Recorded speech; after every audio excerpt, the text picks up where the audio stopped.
good morning. It's me again, your Ate Mel. So guys, time check is 8:11 in the morning. Okay? Bali, tapos na ako magdilig sa aking mga patola. Okay?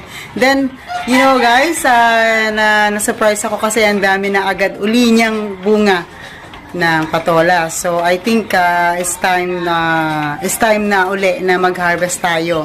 Okay? Halika guys, samahan niyo ako mag-harvest tayo ng patola. Okay guys?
Sa mga bershies, umpisa natin na mag-harvest ng patola, okay?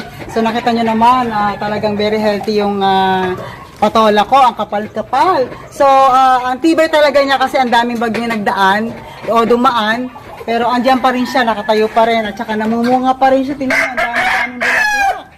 Okay, so mean to say, marami pa siyang bungang darating. So alika guys, samahan nyo ako na mag-harvest.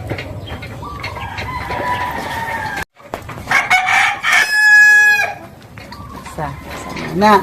At tapos tayo dun sa loob lang.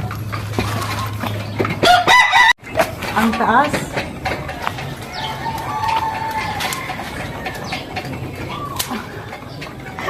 Hirap ng maliit.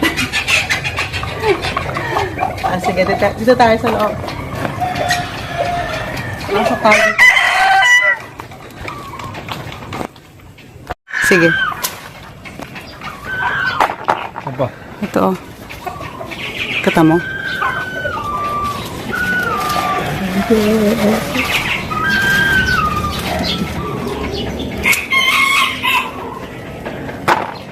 Ayan ito.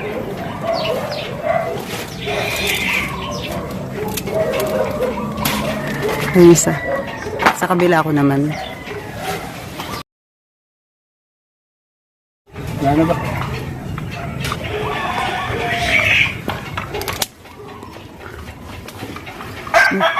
Ay, maliit. Pwede na to. Pwede na to. Masarap ito. Masa? Pwede na. Okay. Okay.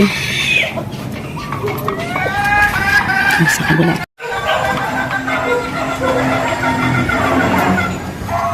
Ano pa?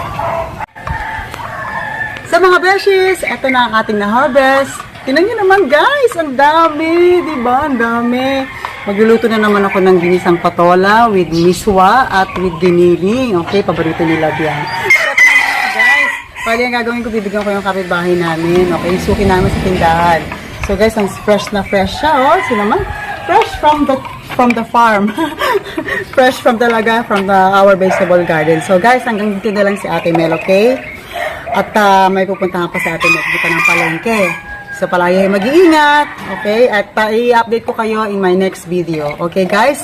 So, always remember that God is good all the time. Life is abundant, life is beautiful. So, guys, ingat kayong lahat, okay? See you in my next vlog. Thank you for watching. Bye!